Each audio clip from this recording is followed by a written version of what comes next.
자, 오늘의 컨텐츠 강제 과학교실 첫 번째 시간인데요. 자, 다들 과학교실 들을 준비 되셨나요? 와! 오늘의 과학교실 강제 과학교실 주제 양자 중첩과 양자 얽힘입니다. 야, 여러분 양자 중첩과 양자 얽힘에 대해서 한번 들어보신 적 있으신가요? 아니요.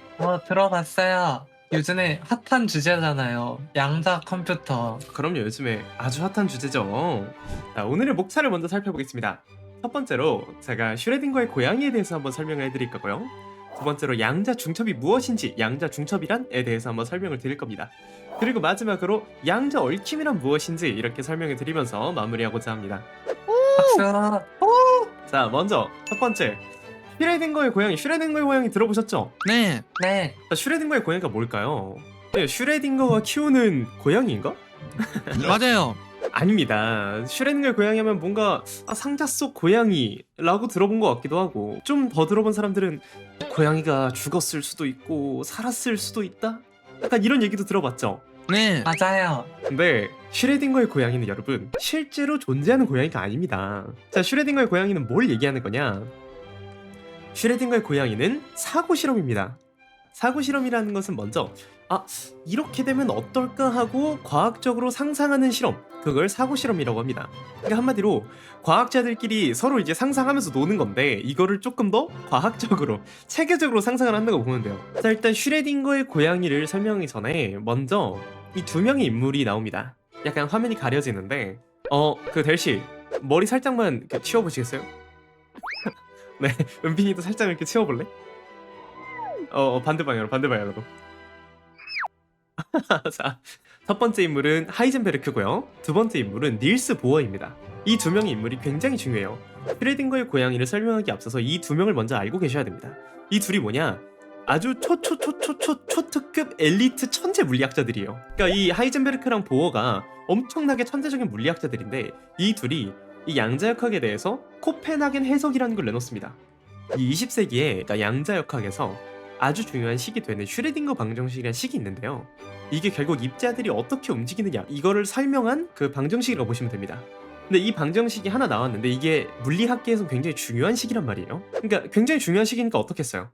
이 사람 저 사람 당대의 유명한 사람들이 다 달려들어서 이걸 해석하겠죠. 이게 결국 뭘 의미하는 거냐, 무슨 뜻이냐, 이렇게 열심히 해석을 합니다. 이거에 대해서 하이젠베르크랑 보어도 해석을 내놓았어요.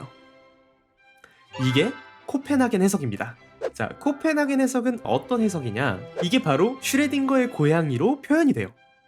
그러니까 코펜하겐 해석, 슈레딩거의 방정식 이러면 여러분 어렵잖아요. 이해가 안 되죠? 네. 그래서 여러분들한테 이 보어와 하이젠베르크가 내놓은 코펜하겐 해석을 설명해주기 위한 장치로 슈레딩거의 고양이가 쓰이는 겁니다. 그러니까 슈레딩거의 고양이를 보시면 코펜하겐 해석이 이런 뜻이구나 라고 알 수 있어요. 자, 아까 봤던 그 복잡한 장치 있죠? 그 복잡한 장치 알 필요 없이 사실 이 장치는 우리가 볼 수 없는 닫혀있는 상자예요. 근데 그 안에 상자에 고양이랑 50% 확률로 고양이를 죽이는 장치가 같이 들어있어요. 자, 그러면 대라, 이 고양이는 지금 죽어있을까 살아있을까? 반반이죠. 반반이죠. 아주 정확해요. 근데 우리가 평소에 생각하기엔 어떻게 생각해요? 아니, 죽어있든 살아있든 둘 중에 하나겠지. 결국에는 상자 안에 있는 고양이는 죽었거나 살았거나 둘 중 하나일 거 아니야.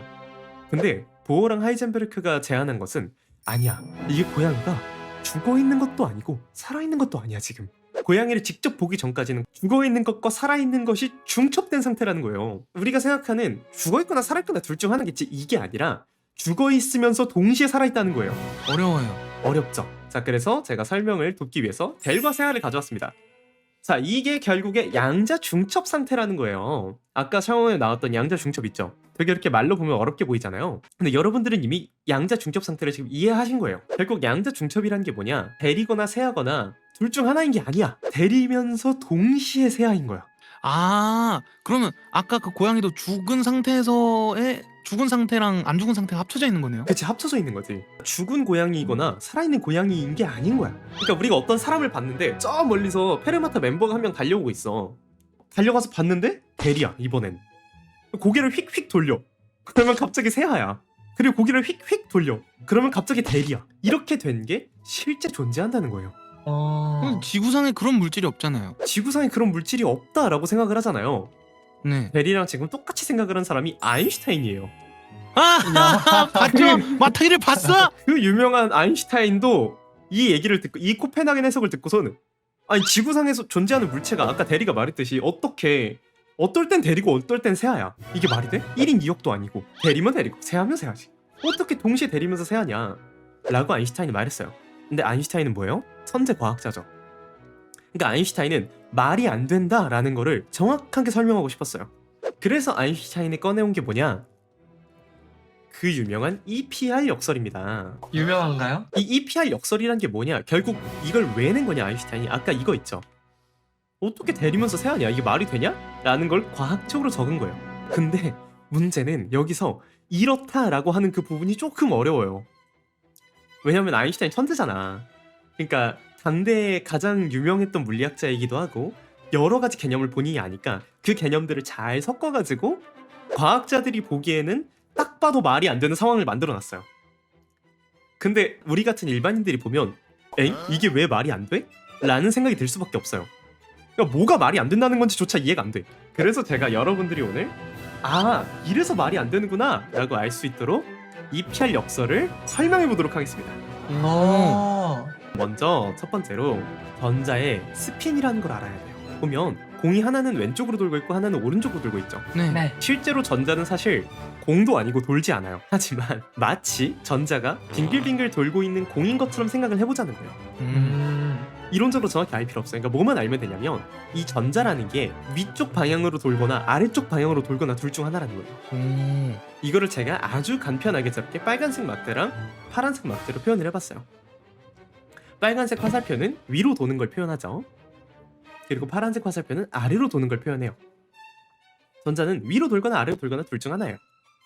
근데 우리가 그러면 이거를 검출기로 보기 전까지는 위로 도는지 아래로 도는지 몰라요. 전자는 랜덤한 방향으로 도는 거예요. 한마디로 위 또는 아래로 도는 거예요.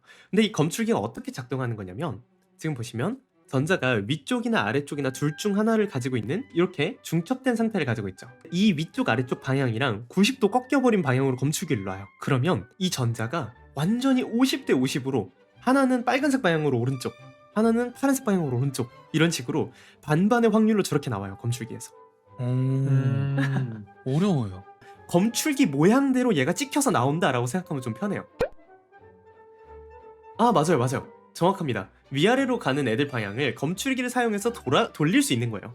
근데 이때 돌릴 때 이 얘가 위였냐 아래였냐에 따라서 검출기에서 검출이 됐을 때 이게 오른쪽이냐 왼쪽이냐가 랜덤으로 결정되는 거예요. 그러니까 이것만 이해하면 돼요. 전자를 검출기에 넣으면 오른쪽이거나 왼쪽이거나가 반반으로 결정이 된다. 우리는 이걸 검출하기 전까지 모른다.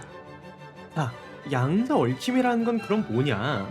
양자 얽힘은 여기 은빈이랑 태호가 있어요. 은빈이랑 태호 둘 다 빨간색이냐 파란색이냐 둘 중 하나가 아니라 빨간색이면서 동시에 파란색인 거예요. 중첩된 상태야. 은빈이는 빨간색도 아니고 파란색도 아니야. 근데 빨간색이면서 동시에 파란색이야. 하지만 아까 말했듯이 검출기에 넣으면 어떻게 돼요? 빨간색이거나 파란색이 돼요? 그렇죠. 빨간색이거나 파란색이 되는데 그 확률은 몇 퍼센트? 50대 50. 50대 50. 정확히 50%라는 거예요. 은빈이랑 태호는 둘 다 빨간색이거나 파란색이거나 둘 중 하나인데 둘은 항상 반대예요. 그러니까 이런 입자가 있다는 거는 아인슈타인도 알고 있었고 코펜하겐 해석을 내놓은 보어랑 하이젠베르크도 알고 있었어요. 그때 이제 아인슈타인이 이런 말을 합니다. 은빈이는 지구에 있는 상태로 태호 형을 저 멀리 은하계에다 던졌어요. 서로 100억 광년 떨어져 있습니다. 말도 안 되게 먼 거리죠. 은빈이는 지금 빨간색이에요 파란색이에요? 몰라요. 몰라요. 정확해요. 빨간색이거나 파란색이거나 둘 중 하나인 거예요. 근데 은빈이를 검출기에 돌려보니까 빨간색이 나왔어. 그러면 태호 형은 파란색인 거야. 왜냐면 은빈이랑 태호 형이 반대니까. 그랬을 때 여기서 문제가 생긴다는 거예요. 아인슈타인이 말하기로는 100억 년이 걸려서 정보가 와야 되는 걸 우리가 0초만 은빈이의 정보를 알면 태호 형의 정보를 즉각적으로 알 수 있잖아. 이게 문제가 된다는 거예요. 아인슈타인은 그래서 이렇게 말했어요. 아니 너네가 말했듯이 이런 중첩 상태고 막 이렇다면 아까 말한 그 양자 얽힘에서 이런 EPR 역설이 발생하지 않느냐. 그래서 아인슈타인은 이거에 대해서 설명을 내놨어요. 그러니까 애초에 그 소리가 아니라 은빈이는 원래 빨간색이었어. 근데 우리가 아직 모르는 은빈이만의 생각인 거야. 라고 설명합니다 아인슈타인이. 근데 이게 그럴듯해 보이죠? 이렇게 말하면 아인슈타인의 특수 상대성 이론을 거스르지 않고 아까 그 EPR 역설을 해석할 수 있거든요. 그래서 이거에 대해서 엄청 똑똑한 사람들이 이거를 실험적으로 밝혀낼 수 있는 방법에 대해서 엄청난 실험을 설계하게 됩니다. 자, 이게 알 필요가 전혀 없어요, 여러분. 굉장히 복잡한 수학적 세팅과 뭐 벨 부등식 자자자 하는 게 다 무슨 얘기냐? 이거 실험해보는 거예요. 실제로 이거 숨은 변수가 있는 건가? 실제로 은빈이는 우리가 모르는 생각이 있었던 걸까? 근데 아인슈타인이 말했던 숨은 변수 이론이 틀렸다는 결과가 나와요. 그래서 이분들이 2022년 3년 전에 노벨 물리학상을 받아요. 그래서 학계가 떠들썩해진 거예요, 이것 때문에. 여기까지가 이제 양자 얽힘, 양자 중첩에 대한 설명이었습니다. 자, 그래서 이 양자 중첩 상태 그래서 결국에 어디다 쓰냐? 어디다 쓸까요?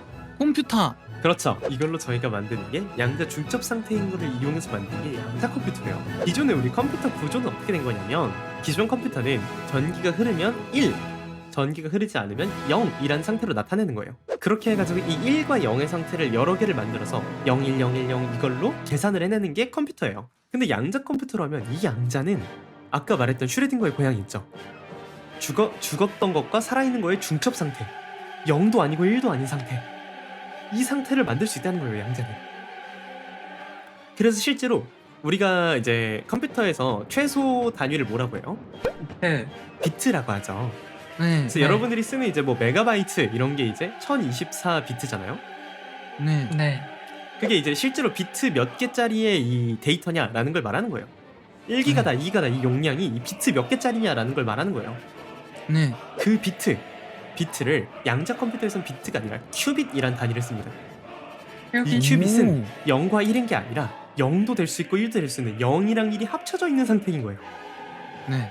0도 아니고 1도 아니야. 오. 이 상태를 이용해서 우리가 실제로 계산을 할 수 있다는 거예요. 네. 오. 그러면 0과 1이 있으면 엄청나게 많은 0과 1들이 필요한데 복잡한 계산을 할 때 0과 1이 네. 중첩돼 있으면 이걸 엄청 단축시킬 수 있겠지, 시간을. 네. 그래서 양자 컴퓨터가 슈퍼컴퓨터라는 거예요. 실제로 그리고 양자 컴퓨터가 있어요, 지금 이미. 그죠? 이미 이걸로 계산이 되고 있습니다. 오. 대단하죠, 여러분. 네. 그래서 실제로 이 양자 중첩 상태가 우리 실생활에서 쓰이고 있다, 이렇게 라는 것까지 보여드렸습니다. 좋아요. 자, 그러면 이렇게 양자 중첩, 양자 얽힘, 뭐 EPR 역설, 좀 엄청난 것들에 대해서 지금 얘기를 했는데 혹시 궁금한 점이 있을까요?